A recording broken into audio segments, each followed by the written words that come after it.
Today I'm going to show you how to fit a stripwood floor into the 1/12 scale garden shed, or in this case the writing shed.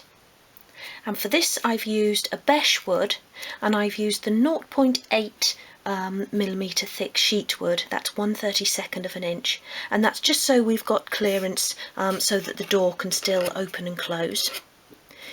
You'll need your wood glue, your steel rule and craft knife, and I use this Swan Morton knife. It's got a metal handle and it takes a 10A blade, so pop a new blade in there at the start, and if it begins to catch or drag along the wood, that means it's becoming blunt, so then change the blade. And then to create these sort of nail holes, I've used a scribe tool, but you could use an awl, anything with a nice sharp point on the end.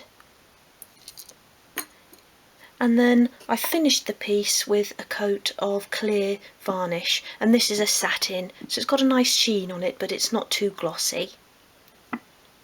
Now there isn't a cutting list as such, as we measure as we go along, and I've also used a 1.5 millimetre here to create a skirting board around the edge, and that just neatens up all the edges and hides the edges of the stripwood beneath.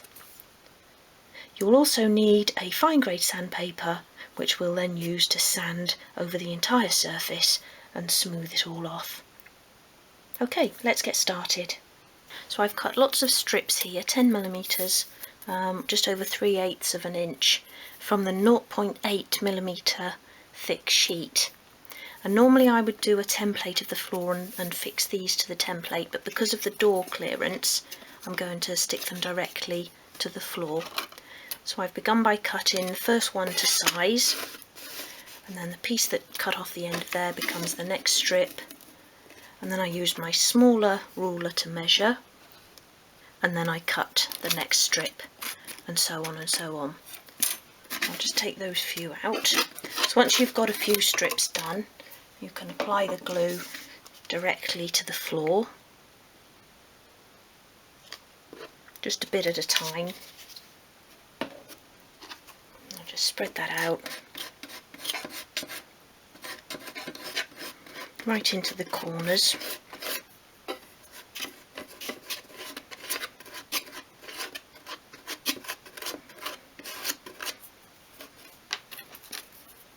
And then attach the strips. Press down firmly,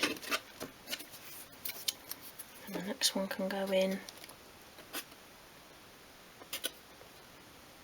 And I'm not leaving much of a gap between them, just a little hair's width gap. And the next one.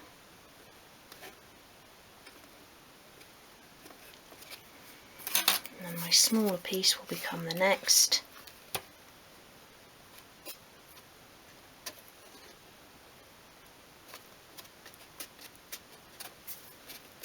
Keep pressing them down so you can make sure they're not lifting. And then I can measure for my next strip.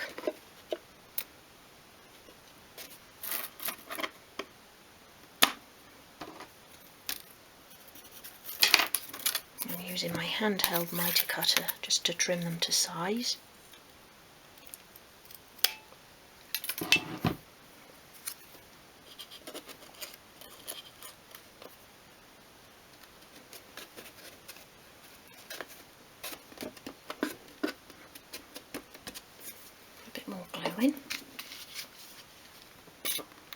And just continue until you've covered the floor.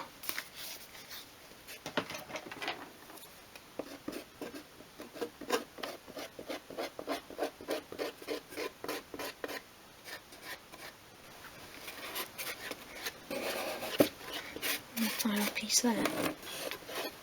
Okay, so I'm going to leave that to dry now, and then I shall lightly sand it all over. Okay, so once the wooden flooring is dried, I've sanded in there and then used a soft brush just to get rid of all the dust. And then what you can do as a sort of finishing touch is use an awl or your scribe tool and just make some little holes in each end of each strip of wood, just to sort of emulate nail holes, and that just adds a really nice little finishing touch.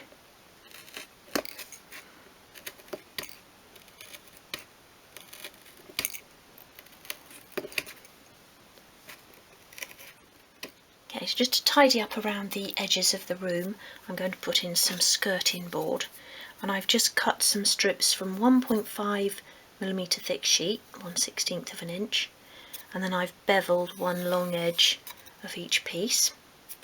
I'm going to attach that. Okay, so starting along that sort of furthest edge, just drop that into place there. Make sure it's pressed down right against the floor.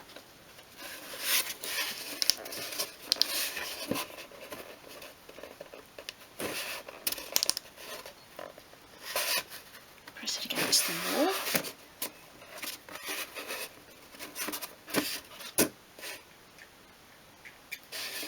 Get rid of the excess glue there.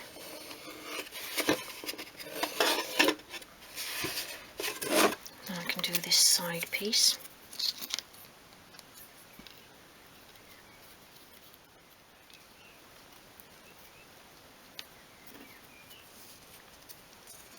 Just take a bit of that off there.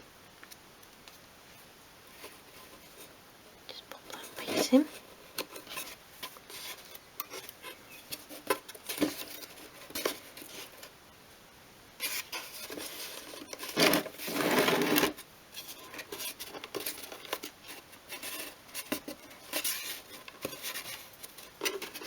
And that just hides the edges of the floor in there.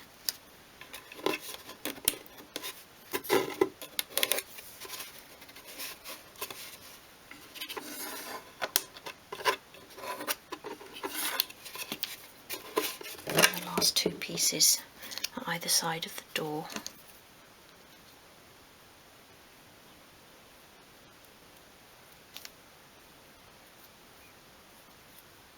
Get it the right way round.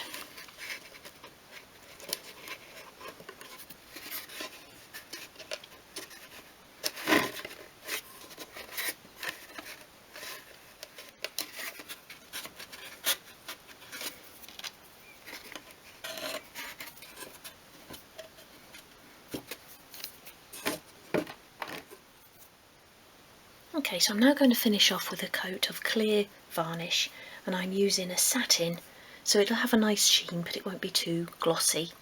And I'm going to do the floor, but I'm also going to do the walls and the roof, just to sort of seal the wood.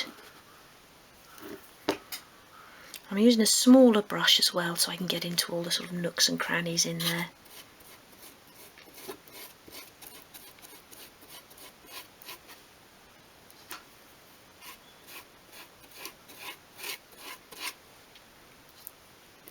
You'll find as well this varnish brings out the grain in the wood. Gives a really nice sort of patination. Okay, so the inside is now completed. I'm ready now to start adding all the lovely bits of furniture and miniatures that I'll be putting in there. And this isn't quite dry yet, so I've just left the door slightly open, and that will make sure that it doesn't then stick into the opening. But that, as you can see, that clear varnish really warms up the wood and really gives it a nice sheen as well. So I hope you've enjoyed this project, and if you're not making the shed, it is something that you can use for other projects. If I was doing a doll's house room, I would make a template first, just because it's easier to fit the pieces to a template rather than trying to fit yourself inside the room to fit the strips. And I would use a thicker wood for the strips as well, so I would use a 1.5. But just in a smaller project like this, the thinner wood is fine, and sticking it directly to the floor works well too. So like I say, I hope you've enjoyed that. If so, please subscribe to the channel, as there's lots more to come, and we'll be filling this shed and the garden shed that I made. That's a 4-part tutorial, so it's quite a large tutorial. There's quite a lot to do, but it's a really satisfying project, and we're going to have lots of fun making the pieces to go inside, so I hope you will give that one a try. And for now, thank you for watching, and I hope to see you again soon.